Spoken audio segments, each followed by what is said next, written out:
Ndi nṋe Tabula Ṱavhanyedza vho thetshelesa mafhungo a tsedzuluso fhano kha Belrun News. Mafhungo nga Rotshidzwa Maremba.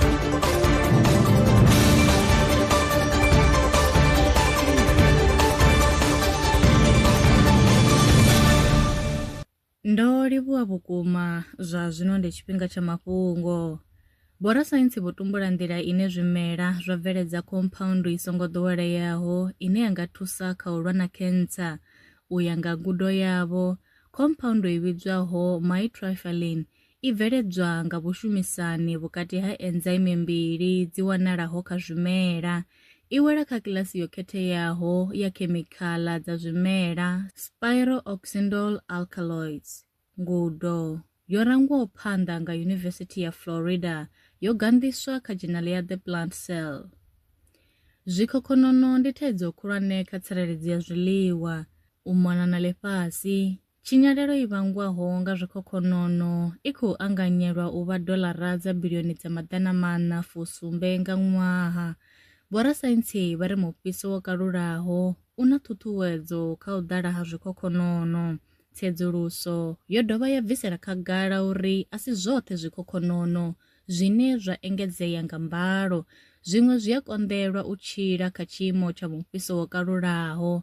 Bambiri ya tsedzuluso yo anḓadzwaho kha The Proceedings of National Academy of Sciences yo rangwa phanḓa nga University ya California, Davis. A khou guma nga u rali mafhungo e nda vha farela one, nṋe na vhone kha ri ṱangane mafhungoni tshifhingani tshiḓaho.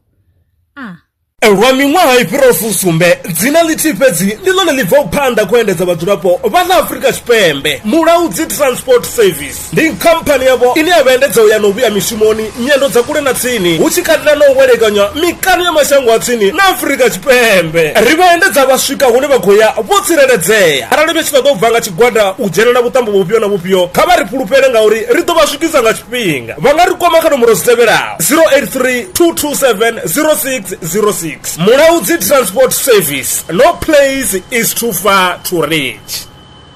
Zwino ri tshi khou amba vhanga vha sa ḓivhi uri masheleni a u tandulula thaidzo ine vha vha nayo vha ṱo a wana gai, vha songo tsha ṱwa vha tshi rengwa nga ṱhoho lini. Belrun Brands i hanefha tsini na vhone, ri ḓo vha thusa u bva kha 500 u swika kha 4000 randa. Riṋe ri khou ṱoḓa tshiḽipi tsha muholo, khophi ya basa, 3 months bank statement na proof of residence. U bvapo tshelede i khou ṋamba ya dzheniswa nga murahu ha zwiminetse nyana. Kha vha rumele WhatsApp zwino 072 019 5843. Belrun Brands ndi vha hadzimiswa masheleni vho ḓiṅwaliselaho. Are you a survivalist entrepreneur in the Vemba district? Belrun Brands is here to back your hustle.